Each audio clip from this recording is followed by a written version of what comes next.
Hello friends, मैं doctor Kushal Nanavati. आज की वीडियो में हम बात करेंगे वेरिकोज वेन्स के बारे में। आप अक्सर आपके आसपास के लोगों में देखते होंगे कि पैरों में फूली हुई ब्लू कलर की टेढ़ी मेढ़ी नसें दिखती हैं। हाँ जी दोस्तों, इन्हीं नसों को वेरिकोज वेन्स कहा जाता है। अब वेरिकोज वेन्स के बारे में जानने से पहले जानना जरूरी है कि वेन्स क्या होती है। वेन्स शरीर की वो ट्यूब्स होती हैं जो शरीर के हिस्सों में से ब्लड को हार्ट की तरफ वापस ले जाने का काम करती है। स्पेशली पैरों की नसें जो होती हैं उसमें एक स्पेशल प्रकार के वाल्व्स आते हैं। इन वाल्व्स का फंक्शन होता है कि पैरों को वो यूनिडायरेक्शनल मतलब नीचे से ऊपर की तरफ ही जाने देते हैं और रिवर्स डायरेक्शन में नहीं आने देते हैं। कुछ प्रोफेशन जिनमें लंबे समय तक खड़े रहने का काम होता है, जैसे कि ट्रैफिक पुलिस होते हैं, बस कंडक्टर्स होते हैं, टीचर्स होते हैं जो लंबे समय पढ़ाना पड़ता है, हाउसवाइफ जिनको लंबे समय तक किचन में खड़ा रहना पड़ता है, हम सर्जन जो लंबी समय तक खड़े रह के सर्जरी करते हैं, या फिर कुछ आनुवंशिक कारणों की वजह से लंबे समय तक ब्लड का प्रेशर रहने की वजह से वेन के वॉल्व में डैमेज होता है और ये वाल्व लीक होने लगते हैं। इन्हें कंपेयर किया जा सकता है एक पानी भरे हुए बलून की तरह। जब वेन्स के वॉल्व में लीकेज होता है तो ये वेन्स फूलना शुरू हो जाती है। जब बलून है उसके अंदर भी हम पानी भरते हैं तो वो फूलना शुरू होता है। कुछ समय के बाद उसकी दीवारें पतली हो जाती हैं और बलून रप्चर हो सकता है। हाँ जी दोस्तों, वेन्स का भी इसी प्रकार से होता है। कुछ समय तक वो फूलती हैं, उसके बाद उसकी दीवारें पतली हो जाती हैं और छोटी सी इंजरी होने पर उसमें से ब्लीडिंग भी हो सकता है। इसके अलावा पैरों में हल्की सी सूजन होना, पैरों में लंबे समय खड़े रहने के बाद भारीपन होना या दर्द होना, ये सारे कॉमन सिम्टम्स हैं।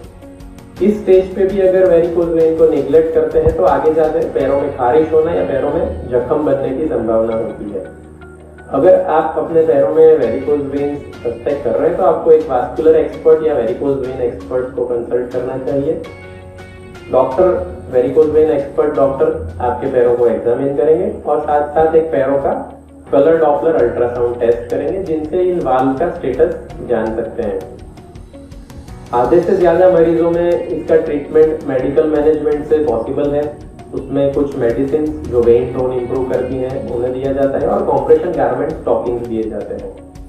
जबकि 50% पेशेंट में मेडिकल मैनेजमेंट अगर फेल होता है या डिजीज बहुत ही एडवांस प्रोग्रेस कर चुका है तो मिनिमल इन्वेजिव सर्जिकल ऑप्शंस के बारे में सोचना पड़ता है। इन ऑप्शंस में आता है laser treatment, radio frequency ablation treatment और फोम स्क्लेरोथेरेपी ट्रीटमेंट। जैसे शरीर में बोतल चढ़ाने के लिए एक छोटी सी सुई डाली जाती है हाथ में, उसी प्रकार से एक स्मॉल नीडल पंचर किया जाता है बल्जिंग वेन्स में पैरों के अंदर। इसे लोकल एनेस्थेशिया में किया जाता है, दर्दी को बेहोश करने की जरूरत नहीं पड़ती है।